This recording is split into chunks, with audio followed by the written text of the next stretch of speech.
Beshem Hashem Naseh Venatzliach, la paracha nous dit Ela Mishpatim Asher Tasim Lifneim. Voici les lois que tu mettras devant eux. Le Zohar HaKadosh dit ne dis pas les lois, dis les Gilgulim. Parce qu'il y a des choses qui se passent dans ce monde que l'on ne comprend pas si on ne tient compte que de notre passage sur terre actuel. Je prends l'exemple de Yaakov Avinu. Si on voit la vie de Yaakov Avinu, toute sa vie était au Yoshev Ohalim, il a étudié la Torah toute sa vie, un super tzaddik. Voilà qu'il a des problèmes avec Esav, des problèmes avec Dina, des problèmes avec Lavan, des problèmes avec Yosef. Il a eu que des problèmes dans sa vie, jusqu'à qu'il ait 130 ans. Tout simplement parce qu'il était le Gilgul d'Adam Arishon. Mais si on voit la vie de Yaakov Avinu, on dit c'est injuste. Pour Chas Veshalom, on pourrait se dire, Chas Veshalom, quelqu'un qui n'a pas d'Emouna pourrait se dire, mais Hachem accable Yaakov Avinu. D'ailleurs, lui-même, il arrive chez Paro, il dit, j'ai une vie longue, j'ai une vie dure, j'ai une vie difficile. Voilà, parce que des fois, on ne comprend pas comment une personne a tout ça sur sa tête, mais il lui arrive tellement d'épreuves, et parce qu'on regarde que ce Gilgul-là. אתה בקיא בכל התורות שלנו.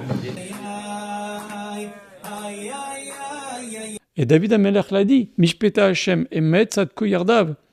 La façon de conduire Akash Borou, ce monde, est emet, mais on peut le reconnaître que quand c'est yardav, quand c'est pas seulement entre nous, mais c'est aussi yardav, quand on prend ensemble, tout ensemble, les Gilgulim les uns derrière les autres. Et il y a une fameuse histoire avec le Baal Shem Tov. Une personne très très riche est venue le voir. Il lui dit, bon, le Baal Shem Tov lui dit, tu as besoin de quelque chose, tu veux une bracha, tu as un problème, tu veux un conseil. La personne lui dit, non, mes amis étaient à Benziboj, on ne peut pas venir dans votre ville sans quand même ouvrir la porte et demander à vous voir. Mais grâce à Dieu, tout va très très bien, j'ai besoin de rien. Le Baal Shem Tov lui dit, moi je vais te raconter une histoire. Il y avait un jour deux amis qui ont grandi ensemble. Ils étaient ensemble au Cheder, ils étaient ensemble à la Yeshiva. Après, ils ont fait un pacte quand ils étaient petits, que toute notre vie on s'aidera, on se soutiendra. Et les années ont passé, ils se sont mariés, il y en a un qui est resté à Mejiboj, et l'autre qui est parti vivre à Berdichov. Et les deux, ils ont commencé à bien se lancer dans les affaires et bien réussir. Mais celui qui était à Berdichov, il a commencé au bout de quelques années, ses affaires à péricliter. Il a dit, je vais revenir voir mon ami de Bézibo, je vais lui demander de l'aide. On a fait un accord ensemble, une promesse.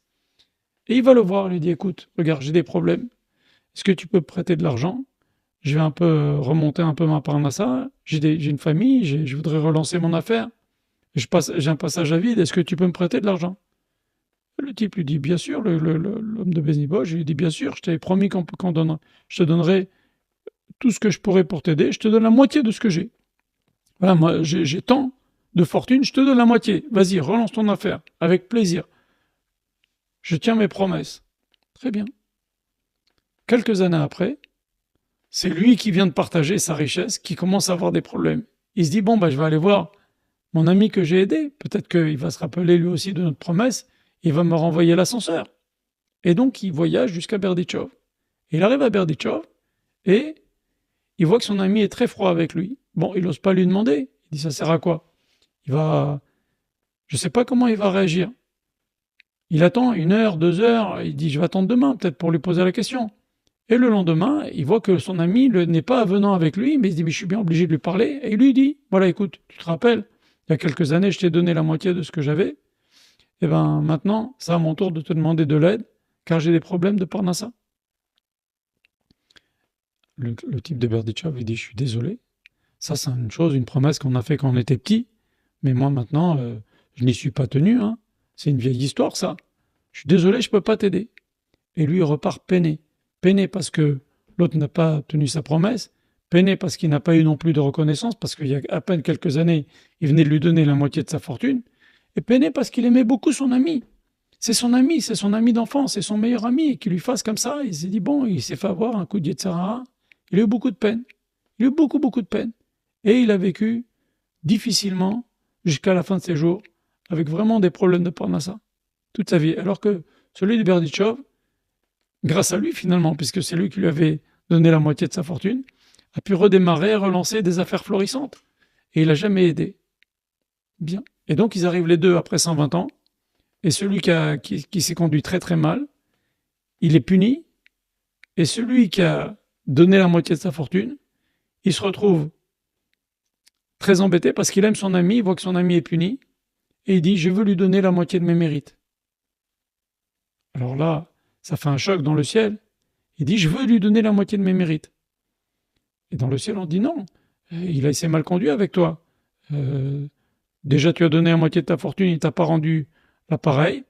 Pourquoi tu vas lui donner la moitié de tes mérites ?» Il dit « non, non, non, non, moi je promis que je lui donnerai la moitié toute ma vie, même s'il m'a pas aidé, même si à cause de lui j'ai vécu une grande partie de ma vie dans la misère, alors qu'il aurait pu m'aider, je lui pardonne, c'est mon ami, je vais lui donner la moitié de mes mérites. » Alors dans le ciel, on décide que les deux vont revenir en Gilgoul.